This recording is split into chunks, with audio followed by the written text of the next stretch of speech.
Bueno, vamos a iniciar la clase con el tema conteo de hidratos de carbono, no sin antes referirnos levemente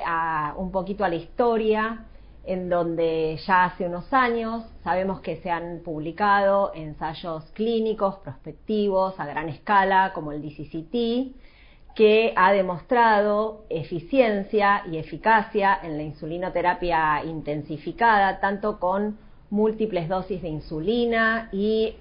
infusor subcutáneo continuo de insulina o bomba de insulina para la prevención de las complicaciones de la diabetes, y lo mismo el ensayo EDIC, que demostró los beneficios a largo plazo cuando se implementa un control glucémico temprano e intensivo para evitar el desarrollo futuro de complicaciones o retrasarlas al máximo posible.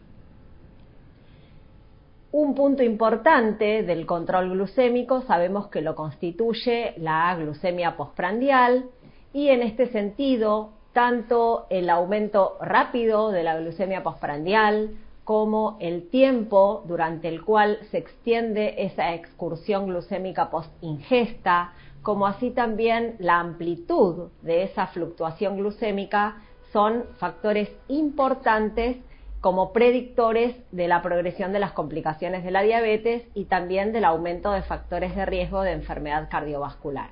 Por lo tanto, un adecuado control glucémico postprandial debe constituir un importante objetivo terapéutico. Sabemos que los hidratos de carbono, entre los macronutrientes, han sido históricamente considerados los principales responsables o determinantes de esa glucemia postprandial, y las características de esa excursión glucémica van a depender principalmente de la cantidad de hidratos de carbono y de la calidad.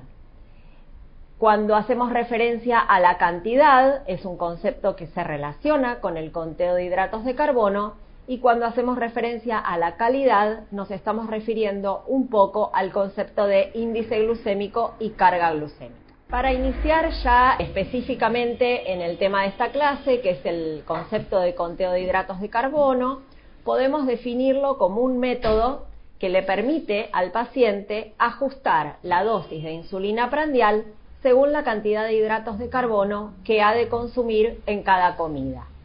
Para esto, en cada persona se establece lo que se llama un ratio insulina-hidratos de carbono, o sea, cada cuántos gramos de hidratos de carbono consumidos una persona o esa persona necesita darse una unidad de insulina.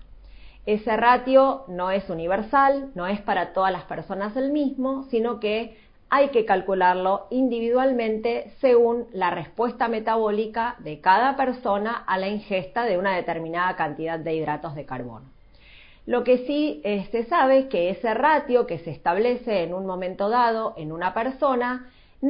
puede no permanecer igual durante toda la vida de esa persona, sino que puede ir cambiando, por ejemplo, ante la evolución de la enfermedad. En el caso, por ejemplo, de los pacientes con diabetes tipo 1, al inicio de su enfermedad, donde todavía tienen cierta reserva pancreática propia de insulina, pueden necesitar menos insulina exógena. Entonces, por ahí, cada 30 gramos de hidratos de carbono necesitan darse una unidad de insulina.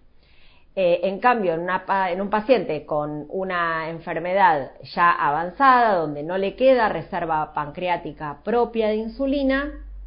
o que presenta insulinoresistencia por un sobrepeso u obesidad, tiene un ratio diferente, que puede ser que cada 5 gramos de hidratos ya necesite una unidad de insulina. También ese ratio puede ser diferente en las distintas comidas del día, porque puede llegar a necesitarse ajustes en función de la actividad física programada que ese paciente vaya a realizar posterior a su ingesta. ¿Quiénes pueden aplicar el método de conteo de hidratos de carbono? Bueno, sin lugar a dudas, las personas con diabetes tipo 1 que estén insulinizadas con una insulinoterapia optimizada, basal-bolo, ya sea con múltiples inyecciones diarias de insulina o con el infusor. También puede ser aplicado por personas con diabetes tipo 2 insulino requirientes, aunque este método no llega a ser o aplicarse en tanta profundidad o en tanto detalle como en los pacientes con diabetes tipo 1. Pero igualmente tiene su utilidad porque le da mayor advertencia a los pacientes sobre la ingesta de hidratos de carbono, el poder contabilizar cuántos hidratos de carbono está comiendo en cada comida. Y por supuesto puede ser utilizada por embarazadas, por ejemplo,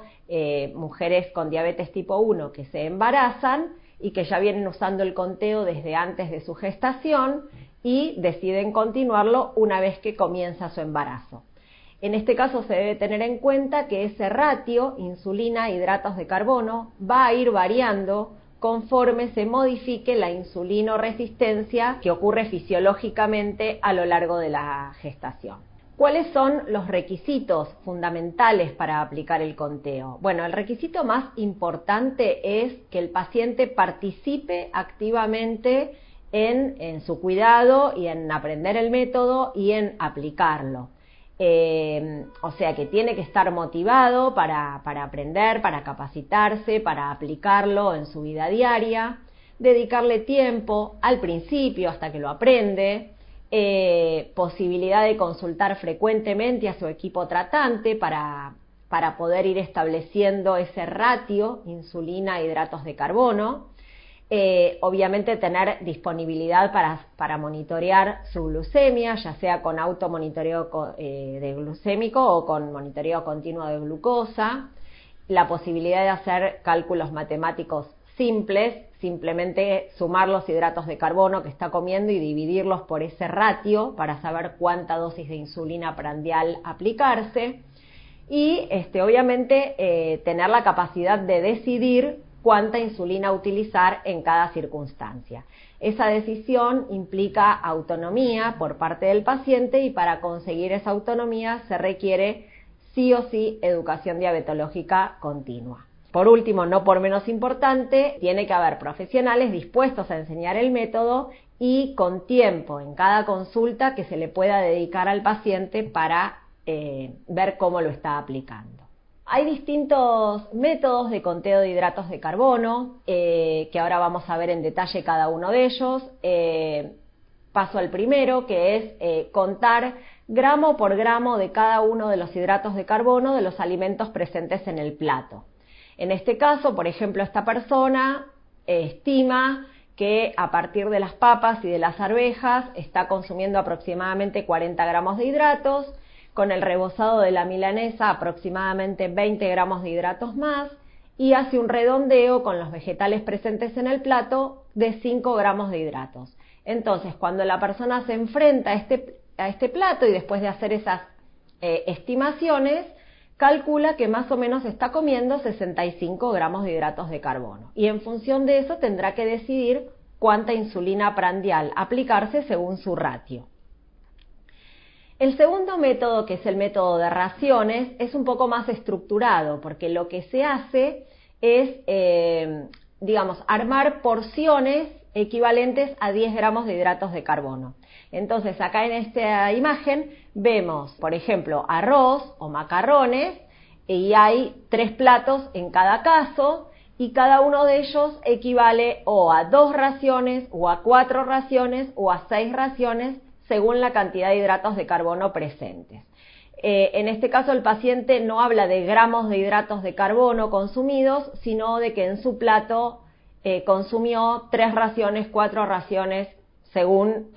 los bloques de 10 gramos de hidratos que haya armado.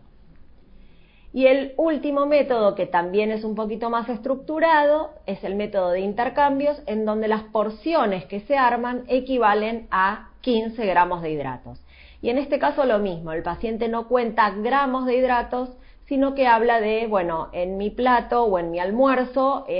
junté 3 intercambios, 4 intercambios, etc. Y en función de eso decide la dosis de insulina. El método 2 y el método 3, o sea, el de raciones y el de intercambios, son útiles cuando el paciente tiene un ratio de 1 a 10 o de 1 a 15. Pero si el paciente tiene un ratio de 1 a 12, Por ahí no le sirve conocer cada cuánto es una ración o cuánto es un intercambio, ¿sí? Porque tiene otra necesidad de insulina. Si el paciente cumple los requisitos que recién mencionaba, se puede comenzar con la aplicación del método del conteo, ¿no? Entonces, para eso, bueno, obviamente primero hay que explicarle al paciente en qué consiste el método, cuáles son los objetivos, qué vamos a esperar de él, cuál va a ser su papel en este tratamiento, en este rol protagónico en su tratamiento. Le vamos a dar una planilla con el contenido de hidratos de carbono de los alimentos, que no necesariamente tiene que ser muy compleja, por ahí se puede armar a mano en el momento de la consulta con los 20 alimentos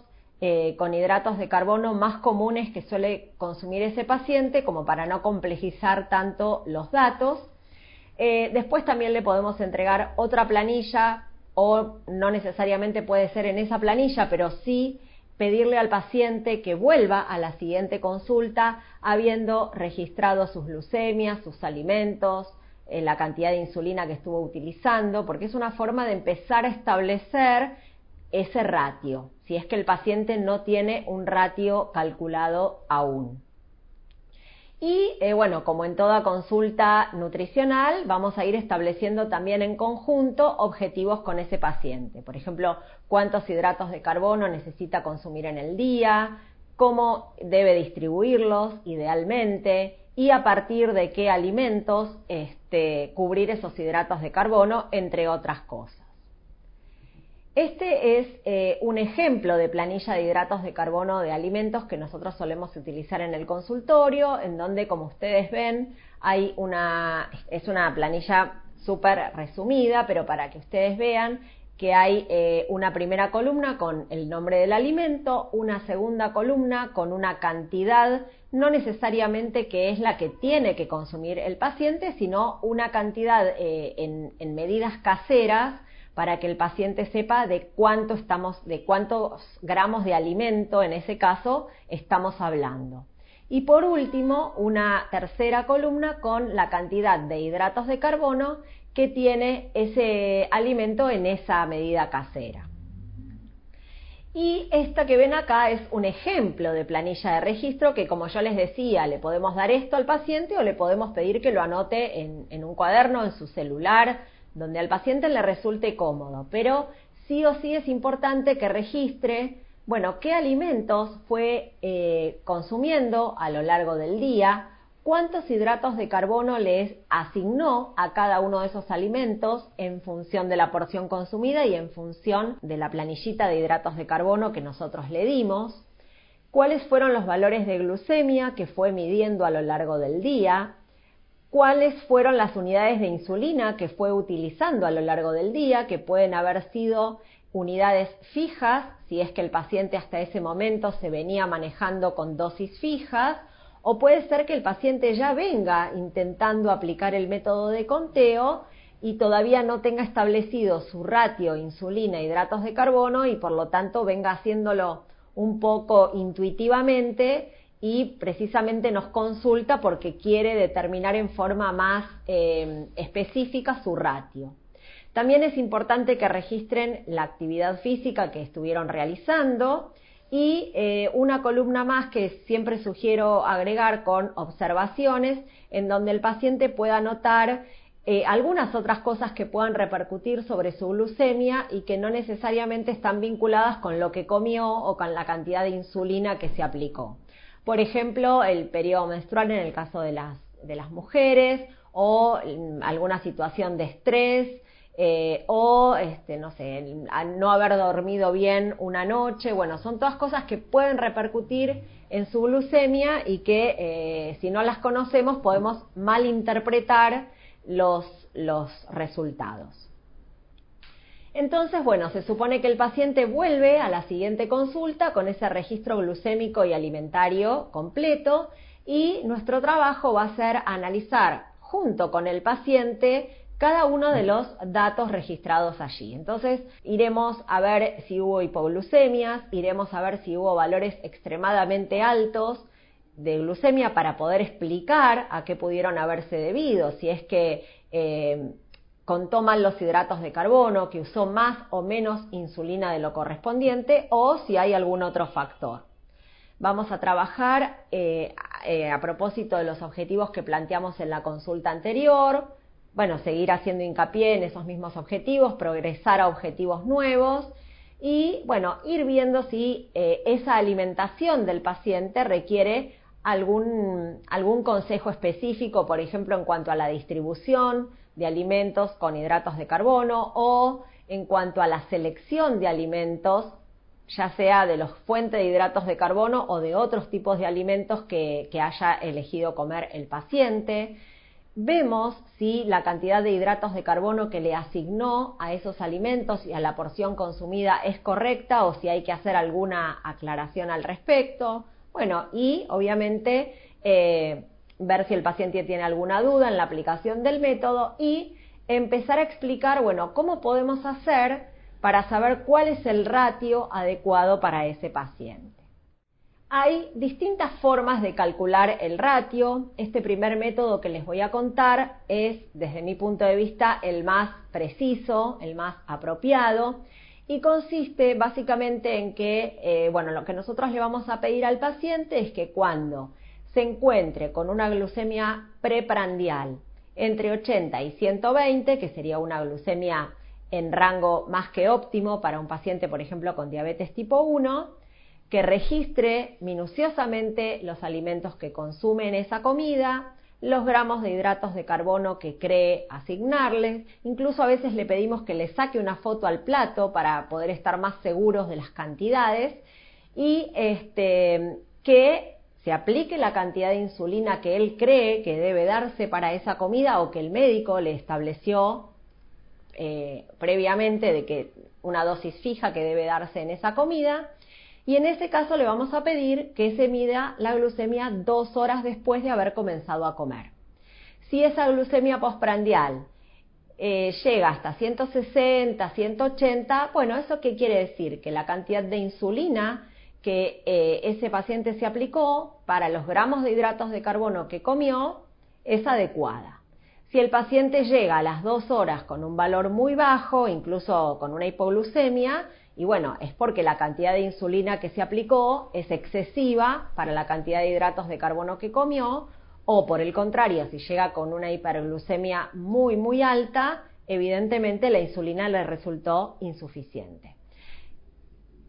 Entonces, la idea es no utilizar esa cuenta en una sola comida, digamos. Nosotros, ¿qué vemos? Por ejemplo, si el paciente comió 60 gramos de hidratos de carbono, se dio 6 unidades y habiendo partido de una preprandial normal, a las 2 horas tiene, supongamos, 140 de glucemia, entonces nosotros podemos decir, bueno, el ratio 1 a 10 a este paciente parece que le sirve. Pero con haberlo verificado en una sola comida no es suficiente. Hay que ir chequeándolo en distintas comidas, en distintos momentos del día y ver cuál es el ratio más que se repite más frecuentemente. Bueno, el segundo método de cálculo del ratio es conocido como la regla del 500. En este caso lo que se hace es establecer la dosis diaria total de insulina sumando las unidades de insulina basal con las unidades de insulina en bolos que utiliza el paciente. Y luego se divide el número 500 o el número 450 en el caso de los pacientes que presentan insulinoresistencia por esa dosis diaria total que hemos calculado y de esa forma obtenemos el dato de la cantidad de hidratos de carbono sobre la que actúa una unidad de insulina. El tema con este método es que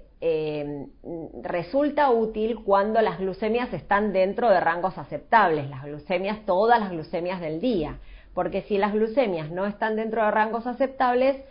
probablemente ese paciente necesite un ajuste en la dosis de insulina y en ese caso querría decir que la dosis diaria total, que es un número que estamos utilizando para establecer el ratio, no es el número correcto, no es el número definitivo. Lo mismo pasa con el tercer método, que es el método que utiliza el factor de sensibilidad a la insulina. El factor de sensibilidad a la insulina sabemos que es la medida de la glucemia que se reduce con una unidad de insulina rápida. En este caso la cuenta sería 1800 o 1500 en el caso de los pacientes con insulinoresistencia, dividido a esa dosis diaria total, y el número obtenido se multiplica por 0,33 para obtener el ratio. Nuevamente, es otro método en el cual se necesita que las glucemias estén en rango, porque eso quiere decir que la dosis diaria total de insulina calculada para ese paciente es la adecuada. ¿Cuáles serían los beneficios de la aplicación del conteo de hidratos? Antes se decía que un paciente con diabetes no tenía que consumir hidratos de carbono, de hecho se les sugería una dieta hipohidrocarbonada, cosa que fue, desterrada, en realidad no como una necesidad primaria de evitar los hidratos de carbono. Entonces, este método le permite al paciente tener mayor libertad dietaria, o sea que tiene ganas de comer un alfajor una vez cada tanto, una media luna, por supuesto que puede hacerlo contando los hidratos de carbono y aplicándose la insulina que corresponde. Pero por supuesto que tiene que ir de la mano de la educación alimentaria, porque si el paciente va a tener libertad para comer alfajor, medialunas o lo que quiera comer, puede tener repercusión en el peso o en la cintura o en el perfil lipídico. Entonces la idea es educar al paciente para que esas elecciones las pueda hacer, pero con determinada frecuencia y determinada cantidad. Hay evidencia que habla de la mejoría del control glucémico que genera el conteo, de la reducción de la prevalencia de hipoglucemias tanto pre como postprandiales. Está confirmado que refuerza la autonomía del paciente para el autocuidado, o sea, lo que se conoce como empoderamiento, y todo esto permite que mejore la calidad de vida. Las evidencias que hay en cuanto a los beneficios del conteo, específicamente, por ejemplo, sobre la hemoglobina glicosilada, una de ellas es la del DCCT, o sea, este ensayo prospectivo que yo les contaba al inicio, que lo que se vio entre los pacientes que estaban en tratamiento intensivo que aplicaron el conteo es que hubo una reducción suplementaria de 0,56% en la hemoglobina glicosilada en comparación con los pacientes que no habían contado hidratos de carbono. Y otra revisión sistemática y metaanálisis, también más o menos en línea con el DCCT, observó en estudios con adultos que el conteo permitió una reducción clínica y estadísticamente significativa de cerca de 0,6% en la hemoglobina glicosilada. Otras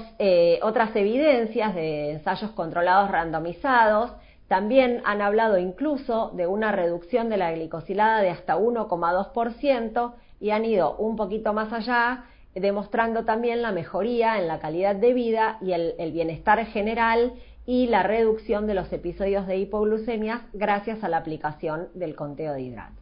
No solo en la hemoglobina glicosilada tiene sus beneficios, sino que también se ha mostrado cierto impacto positivo sobre el índice de masa corporal y la circunferencia de cintura, siempre acompañando el conteo con la educación alimentaria nutricional que yo les mencionaba hace un ratito. O sea, esa flexibilidad dietaria que nosotros le damos al paciente puede llevar a que haga elecciones poco convenientes en su alimentación. También el hecho de poner el foco únicamente en los hidratos de carbono puede hacer que el paciente descuide, por ejemplo, la ingesta de grasas o descuide la ingesta de sodio, generando,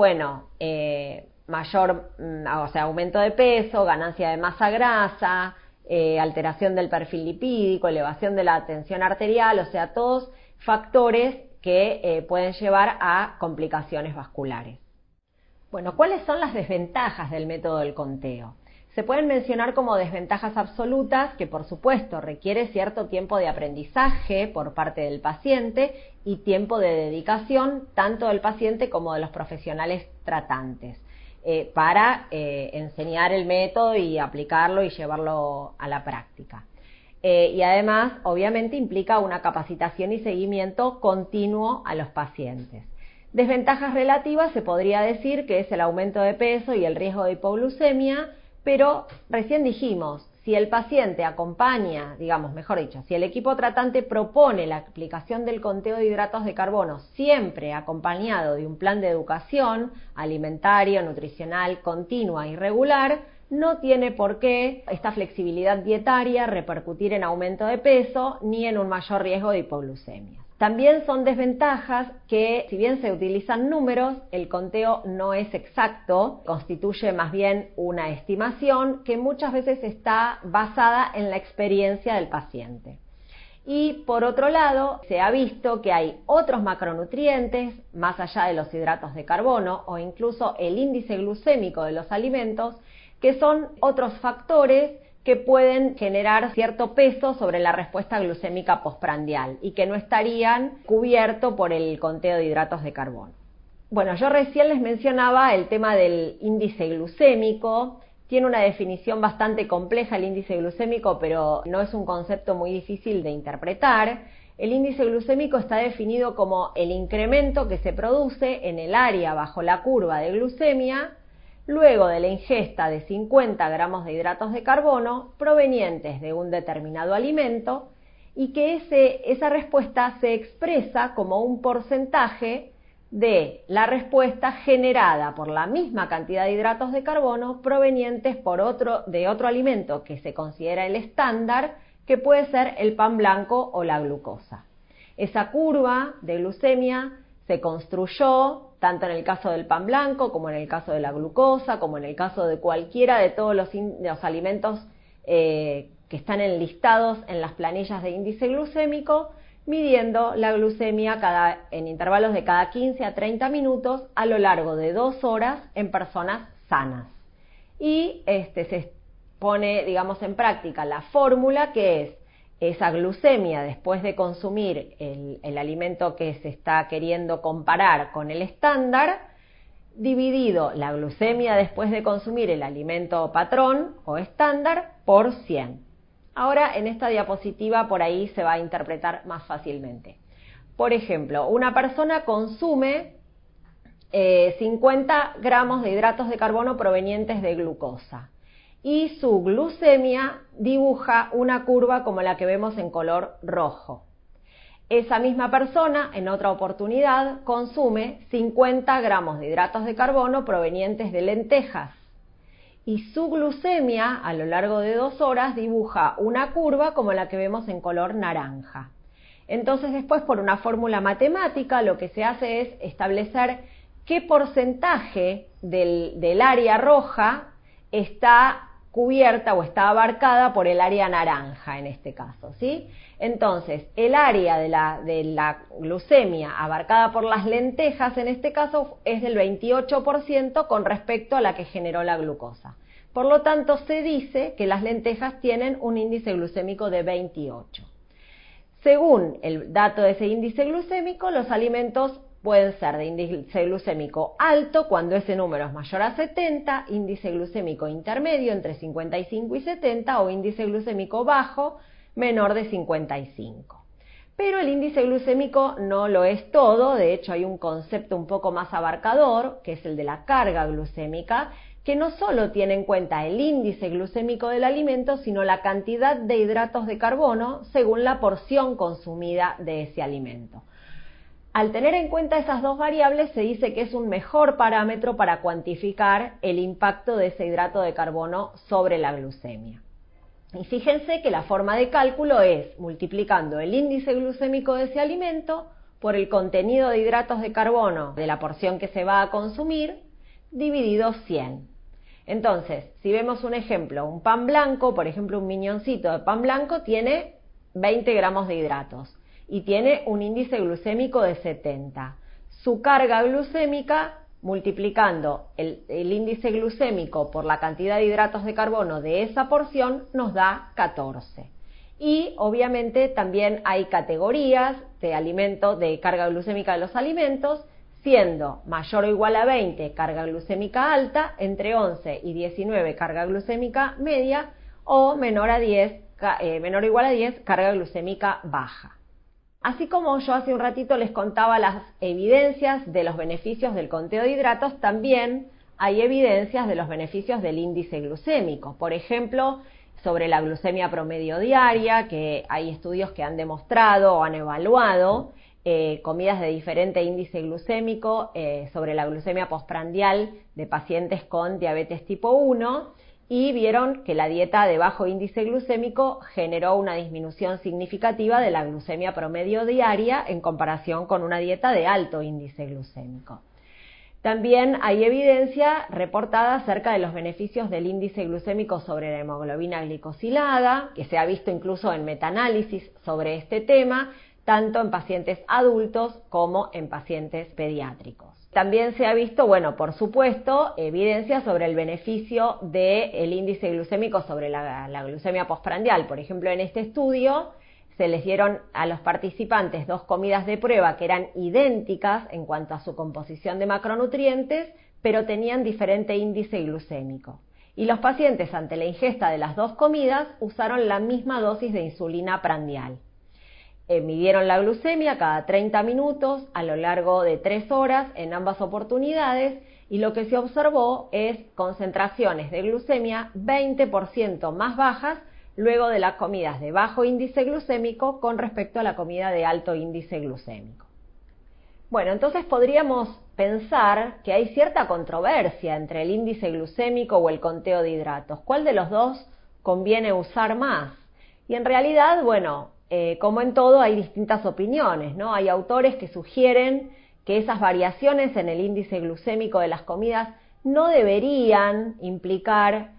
ajustes de insulina prandial con el objetivo de mantener la normoglucemia en personas con diabetes tipo 1 que vienen usando el conteo de hidratos de carbono. Mientras que hay otros que dijeron, bueno, que usar el conteo de hidratos no es suficiente y que debería tenerse en cuenta el índice glucémico de las comidas para predecir la respuesta glucémica postprandial. Y que en ese caso hasta sería necesario por ahí modificar el ratio insulina-hidratos de carbono según el índice glucémico de los hidratos de carbono consumidos en esa comida. Hay otras sugerencias referidas a la carga glucémica. En esta cita lo que vemos es que hubo un pequeño estudio en donde observaron la variabilidad glucémica postprandial y lo que se observó es que fue significativamente menor cuando la dosis de insulina prandial fue establecida según la carga glucémica de esa comida con respecto al uso del conteo de hidratos y en la aplicación del ratio insulina-hidratos de carbono. Entonces sugieren que se utilice la carga glucémica para determinar la dosis de insulina prandial, pero tampoco mencionan la complejidad que sería para el paciente, digamos, determinar la dosis de insulina prandial según este concepto, porque recordemos que para saber la carga glucémica de un alimento tiene que conocer el contenido de hidratos de la porción y el índice glucémico, cosa que son datos que no siempre están disponibles, sobre todo el del índice glucémico. Es verdad que el índice glucémico provee un beneficio adicional para mejorar el control glucémico de una persona con respecto a cuando solo el conteo de hidratos de carbono es aplicado. Pero en las personas con diabetes tipo 1, el índice glucémico no debería ser usado en forma aislada para decidir la dosis de insulina prandial, sino que tendría que ser una estrategia complementaria al conteo. O sea que yo creo que la controversia no es conteo versus índice glucémico, sino conteo más índice glucémico, en donde el conteo de hidratos, o sea, la cantidad de hidratos, nos va a ayudar a determinar la dosis de insulina según el ratio de esa persona y el índice glucémico va a ayudar a determinar en qué momento es más conveniente que el paciente se dé la dosis de insulina prandial o se aplique el bolo o qué tipo de bolo en el caso de los pacientes insulinizados con bomba para poder hacer coincidir el momento de acción de la insulina con el momento en el cual se produce el mayor pico de la respuesta glucémica postprandial. ¿Qué recomendaciones hay a propósito de este tema? Bueno, ustedes saben que anualmente la Asociación Americana de Diabetes saca sus estándares de cuidado médico, por ejemplo este año 2022, y también en el 2019 fue publicado un reporte de consenso de terapia nutricional para adultos con diabetes, en donde, bueno, lo que quiero destacar son los dos primeros puntos de esta diapositiva, en los que se refiere a que cuando un paciente está en un programa de insulinoterapia flexible, hay que educar al paciente sobre el impacto glucémico que tienen los hidratos de carbono, eso con grado de evidencia A, y también el impacto glucémico generado por grasas y proteínas, con un grado de evidencia B, que eso lo vamos a abordar en otra clase, obviamente considerando las necesidades de cada individuo, sus preferencias, etcétera, para determinar la dosis de insulina prandial. Esa educación sobre el uso del ratio ayuda a los individuos a modificar de forma efectiva la dosis de insulina prandial en cada comida para mejorar el manejo glucémico. Estas son las dos principales pautas de recomendaciones, digamos, dadas por la Asociación Americana de Diabetes a propósito de este tema. En muchas diapositivas previas estuve mencionando el concepto de la educación y lo necesario que es la educación de la mano del conteo. De hecho, sabemos que la educación es uno de los pilares del tratamiento de la diabetes y, como les vengo justificando, para poder aplicar el método de conteo de hidratos de carbono sin consecuencias, la educación es fundamental. Y además es lo que va a permitir la adquisición de autonomía por parte del paciente para poder tomar decisiones fundamentadas referidas al cuidado de su salud y digamos, para el tratamiento de su enfermedad. Un estudio muy representativo de la educación en el conteo de hidratos, que fue publicado hace muchos años, pero es un estudio muy importante, que fue el estudio DAFNE. Fue un ensayo controlado randomizado con 169 adultos con diabetes tipo 1 que no tenían buen control glucémico y que tenían una diabetes de más de 2 años de evolución sin complicaciones. El objetivo de los investigadores fue evaluar la mejoría del control glucémico y la calidad de vida en un grupo de pacientes luego de recibir capacitación en el tratamiento con insulinoterapia intensificada y libertad dietaria, que permita al paciente ajustar la dosis de insulina según lo que habían decidido comer.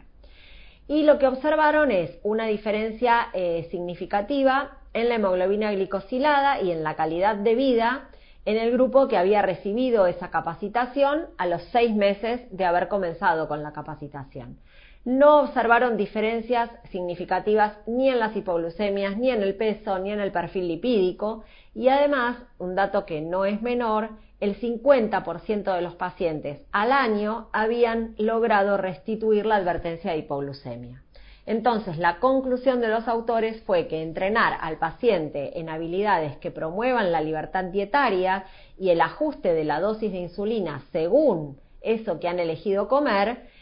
mejoraba la calidad de vida y el control glucémico de personas con diabetes tipo 1 sin empeorar ni la hipoglucemia severa ni el riesgo cardiovascular.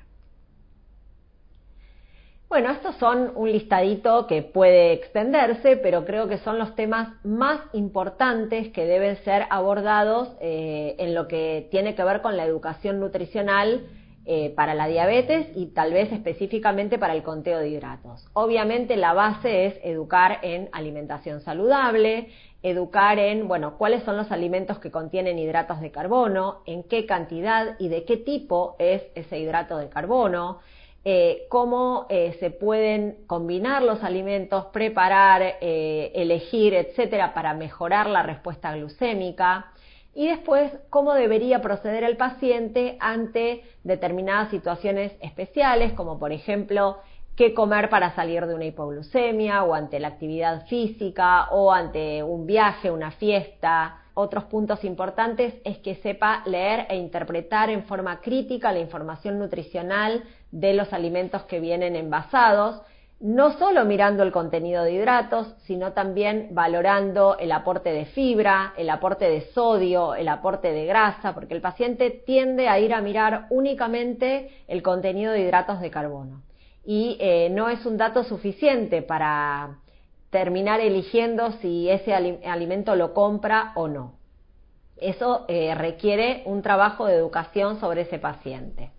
También para aplicar el conteo, la idea es que al principio el paciente utilice balanza y pueda, por ejemplo, pesar una papa y saber que si la papa pesa 200 gramos, le va a aportar 40 gramos de hidratos. Pero después la idea es que ya el paciente vea la papa y ya sepa reconocer si es una papa de 200 gramos, es una papa de 100 o es una papa de 300 gramos y en función de eso estimar el contenido de hidratos de carbono que le aporta esa papa, ¿no? O cuántos gramos de hidratos tiene medio plato de fideos o una taza de lentejas o etcétera, ¿sí? O sea, nos manejamos con medidas caseras, pero no es requisito fundamental que el paciente viva pesando su alimentación, sino solo hasta que aprenda los gramos de hidratos de carbono que tiene cada alimento.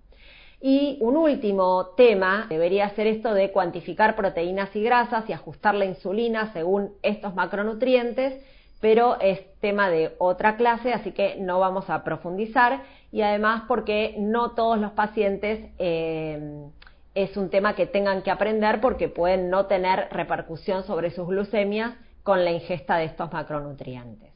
¿Cuándo vamos a hacer educación?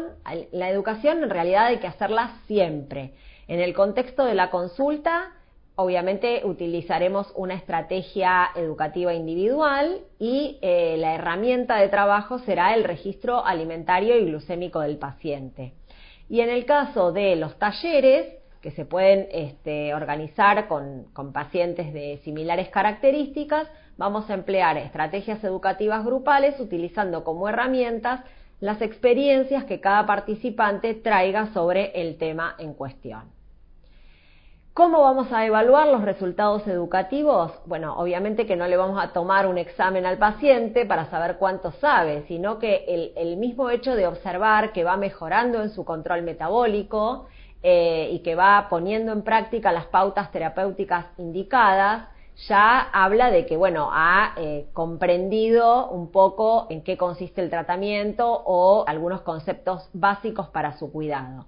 También el registro glucémico y alimentario que trae al paciente en la consulta es elocuente del grado de comprensión y del grado de conocimiento, y el hecho de que el paciente pueda anticiparse y prever situaciones desventajosas, por ejemplo, si sabe que va a hacer actividad física y sabe que eso le puede producir una hipoglucemia, el hecho de tomar decisiones que tienen que ver con la ingesta de carbohidratos o con la reducción de la dosis de insulina de la comida previa, eso ya habla